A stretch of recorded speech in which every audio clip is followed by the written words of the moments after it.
With Mr. Review, we spring into action with breaking reviews.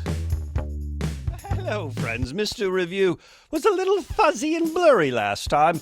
Forgot the old spectacles. I think, therefore, I am getting old.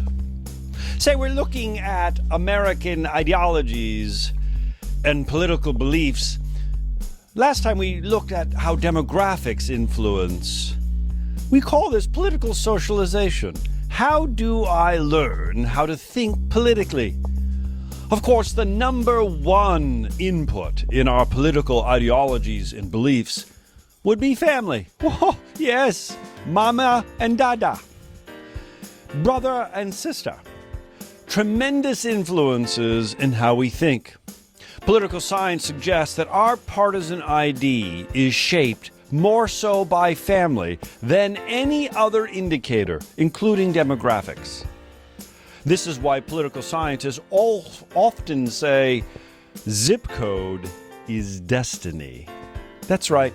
The house you grew up in, the neighborhood you grew up in, the culture around your community will shape how you think politically and how you participate, not just now, but for the rest of your life.